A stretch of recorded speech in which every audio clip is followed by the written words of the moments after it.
In 20 years, people may be able to live forever. Elon Musk.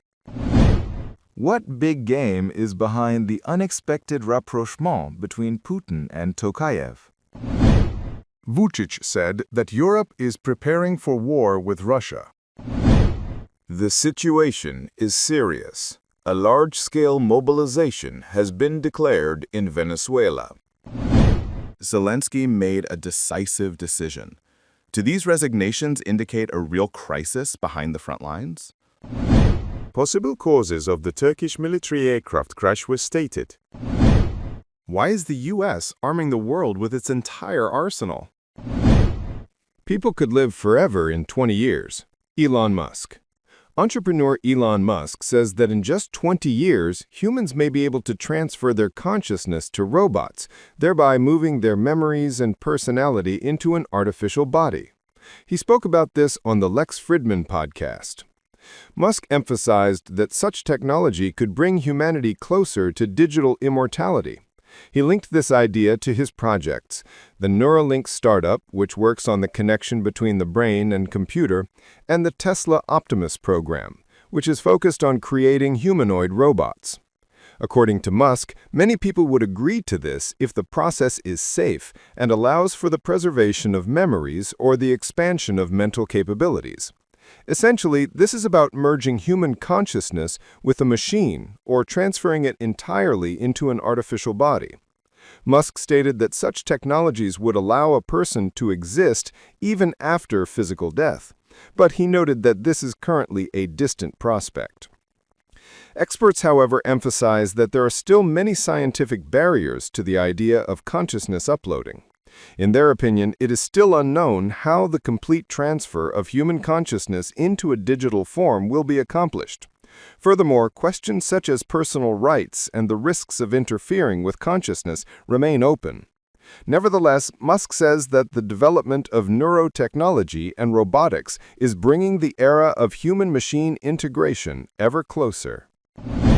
What big game is behind the unexpected rapprochement of Putin and Tokayev? Kazakhstan's President Kassym-Jomart Tokayev, in his speech, called Russia a God-given neighbor. The politician made this statement at a state reception hosted by President Vladimir Putin in the Kremlin. In difficult years, we stood side by side and supported each other. Together we overcame trials, together we achieved a great victory. We still cherish this victory in our hearts today. Centuries-old wisdom preserves the Kazakh saying, Kundai Kaskan Kershi, which means a God-given neighbor. Russia is such a neighbor for Kazakhstan, said the leader of Kazakhstan. Russian President Vladimir Putin in turn called Kazakhstan a kind neighbor. For Russia, Kazakhstan is an ally, a strategic partner, and a kind neighbor with whom we are building multifaceted and equal relations based on the principles of friendship, mutual trust, and respect, said the Russian leader. Tokayev said that there are currently almost no spheres left where Kazakhstan and Russia do not cooperate effectively. The potential of Kazakh-Russian relations is enormous. There is no end or limit to the joint work. Today, there are practically no spheres left where our countries do not cooperate effectively. There are no unresolved issues between Kazakhstan and Russia. This is a clear example of the high responsibility of the parties and their sincere readiness to work together, says Tokayev. Vučić said that Europe is preparing for war with Russia. All European countries are preparing for a potential war with Russia.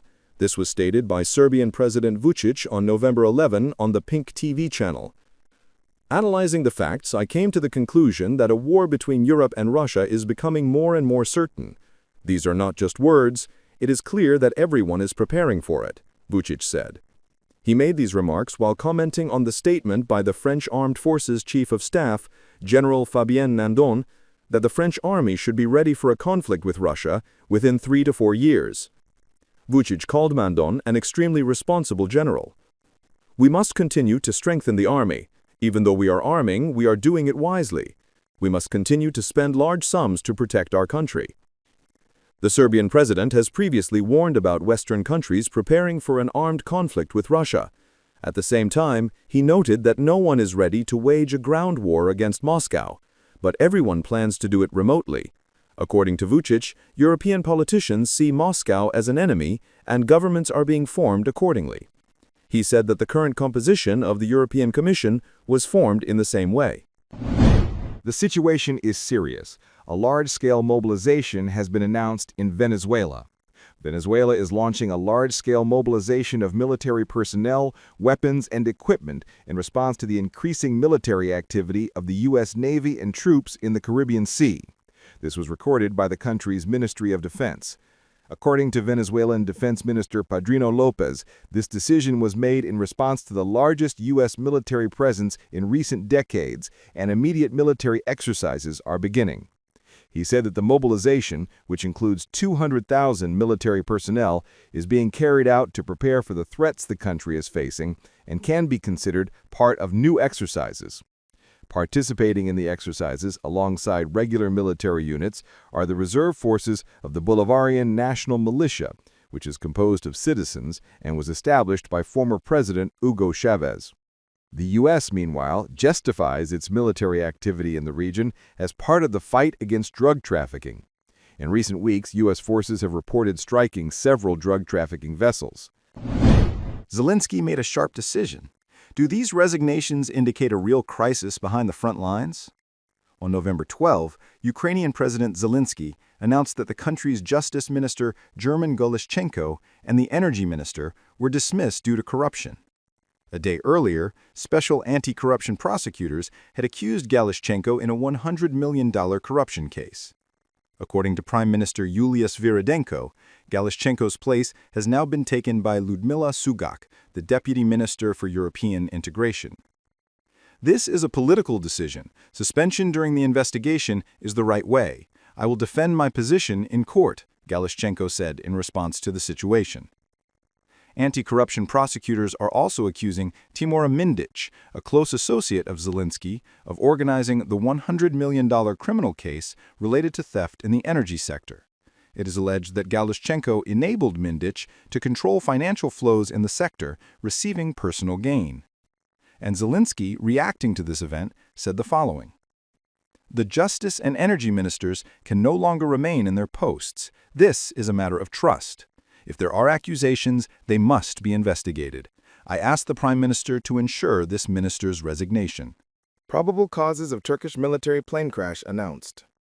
A C-130 military transport aircraft belonging to the Turkish Air Force crashed in Georgia on November 11th. Sources have revealed the initial theories regarding the crash. According to preliminary assessments, there are two likely causes for the plane's crash. The aircraft had been in use for a long time and was last overhauled in 2020. It is known that holes can appear in the aircraft's fuselage as a result of corrosion. In 2019, an aircraft of the same type crashed during takeoff in the state of Arizona for this very reason. The second possibility is the improper securing of cargo. Shifting cargo during flight could damage the aircraft's internal structures and compromise its integrity. The causes of the crash are currently being investigated. Everyone on board perished. The C-130 Hercules series aircraft manufactured by Lockheed Martin are used in more than 70 countries worldwide. The model first flew in 1959 and over time evolved into the C-130J Super Hercules version. Despite numerous modernizations, crash statistics show that the aircraft are not immune to tragedy. On July 1, 2012, a USAF C-130H2 aircraft crashed during a firefighting mission in southwestern South Dakota. There were 6 people on board, 2 survived. On February 11, 2014, an Algerian Air Force C-130H30 crashed in a mountainous area near the city of Ain Kircha. There were 76 people on board the aircraft, only 1 person survived. On March 28, 2018, a similar incident occurred in India, resulting in the deaths of 5 crew members. Half a year later, a similar disaster in Egypt claimed the lives of 6 people. Furthermore, crashes of this aircraft type occurred in Portugal and Indonesia in 2016, in the USA in 2017, and in Libya in 2018. According to calculations, 327 crashes of the C-130 military modification have been recorded during its operational period, resulting in 3,406 deaths. M109, Abrams, Apache. Why is the U.S. arming the world with its entire arsenal? In the coming months, the Pentagon plans to begin delivering large quantities of decommissioned military equipment to interested allies. The military analytical portal, Defense Express, reported this. The United States has long had a mechanism called Excess Defense Articles, EDA, which provides for the free transfer of decommissioned weapons to allies. At the end of October, the Greek publication Pentapastagma wrote that the U.S. had begun sending lists of equipment available from Pentagon warehouses to friendly countries, should they want them. Specifically, this concerns an undisclosed number of M109A5 and A6 Paladin self-propelled guns, Abrams tanks, Bradley infantry fighting vehicles, AH-64 Apache attack helicopters, as well as Black Hawk transport vehicles, HMMWV armored vehicles, and other equipment. For the Americans, distributing decommissioned equipment is a way to save on disposal costs, and for U.S. allies, it is a way to obtain good, albeit old, weapons if they lack the funds to buy new ones. But even though the U.S. gives the equipment for free, it still turns into an expense for the recipient.